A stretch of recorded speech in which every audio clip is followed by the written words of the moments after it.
റോഡിൽ ഇറച്ചി പറ്റും, അതിലൊരു ഡൗട്ടും ഇല്ല. വളരെ സീരിയസ് മാറ്ററാ. ഞാൻ എറണാകുളം മുതൽ കണ്ണൂർ വരെ ഡ്രൈവ് ചെയ്യുമ്പോൾ പലതും എക്സ്പീരിയൻസ് ചെയ്തിട്ടുണ്ട്. ഈ പുതിയതായിട്ട് വന്ന ഹൈ സ്പീഡ് റോഡിനെ കുറിച്ച് എന്നാന്ന് പറയുന്നത്. നിങ്ങളൊരു കോണ്ടന്റ് ക്രിയേറ്റർ ആണോ, ഇൻഫ്ലുവൻസർ ആണോ, അങ്ങനെയാണെങ്കിൽ ഇതുപോലത്തെ ഒരു വീഡിയോ ചെയ്യും. കേരളത്തിൽ 3.5 കോടി ജനങ്ങളുണ്ട്. അവരെല്ലാവരും കാണണം. ഡ്രൈവിംഗ് അറിയുന്നവരും അറിയാത്തവരും വീട്ടിൽ വെറുതെ ഇരിക്കുന്ന നിങ്ങളെ അമ്മൂമ്മയായാലും കാണണം. സോ നിയമം പഠിപ്പിക്കാൻ വന്നതല്ല, അതിന് ഞാൻ ആരുമല്ല. അറ്റ്ലീസ്റ്റ് ഈ 3 ട്രാക്ക് എന്താണെന്ന് എല്ലാവരും അറിഞ്ഞിരിക്കണം. തേർഡ് ഉള്ള ഹൈ സ്പീഡ് ട്രാക്ക്, അതിൽ ഓവർടേക്ക് ചെയ്യാൻ വേണ്ടി മാത്രമുള്ള ട്രാക്കാണ്. അതിലൂടെ സ്ലോയിൽ പോവരുത്, ലെഫ്റ്റിലൂടെ ഓവർടേക്ക് ചെയ്യരുത്, റൈറ്റിലൂടെ മാത്രം ഓവർടേക്ക് ചെയ്യുക. ഈ 3 വരിയുണ്ടെങ്കിൽ ലെഫ്റ്റിലാണ് നിങ്ങളെ ഹെവി വെഹിക്കിൾസ് പോവേണ്ടത്, സ്ലോ മൂവിംഗ് വെഹിക്കിൾസ് ലെഫ്റ്റിലൂടെയാണ് പോവേണ്ടത്.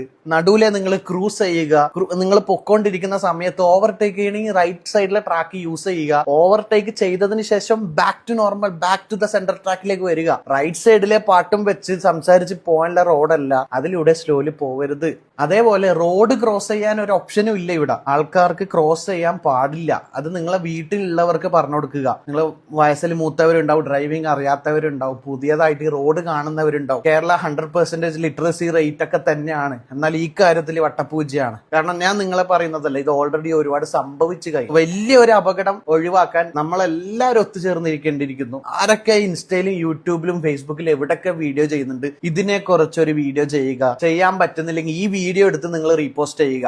നിങ്ങൾ ഈ വീഡിയോ ഡൗൺലോഡ് ചെയ്തോ, എവിടെ വെച്ചാൽ പോസ്റ്റ് ചെയ്തോ, എവിടെ ഞാൻ കോപ്പിറൈറ്റ് കൊടുക്കില്ല. റോഡിലെ ലൈൻ എന്താണെന്ന് അറ്റ്ലീസ്റ്റ് പഠിക്കുക.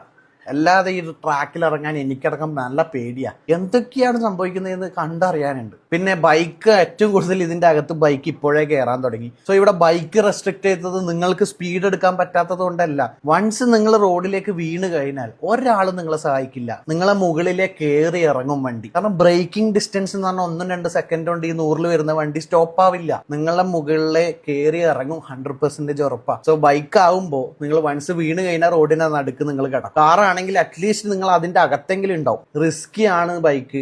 ഇനിയിപ്പം ബൈക്ക് കയറ്റിയിട്ട് ഒരു ആക്സിഡന്റ് സംഭവിച്ചതിന് നിങ്ങൾക്കോ ബൈക്കിന് ഒന്നിനും ഇൻഷുർ കിട്ടൂല. കാരണം നിങ്ങൾ ഇല്ലീഗലി ആണ് അവിടെ ബൈക്ക് ഓടിച്ചത്.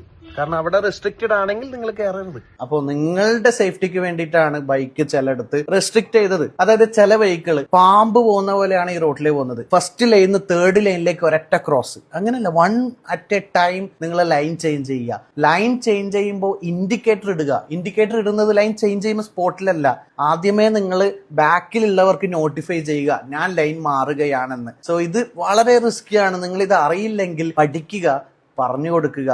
സോ ഇത് സീരിയസ്ലി വലിയൊരു റിസ്കിലേക്കാണ് എല്ലാവരും പോകാൻ പോകുന്നത്. ഒന്നും പറയരുത്, കമന്റ് ഇടരുത്. ഞാൻ സേഫ്റ്റിക്ക് വേണ്ടി മാത്രം ചെയ്ത വീഡിയോ ആണ്. നിങ്ങൾക്ക് ഇഷ്ടമുള്ള പോലെ എടുക്കാം. Thank you so much.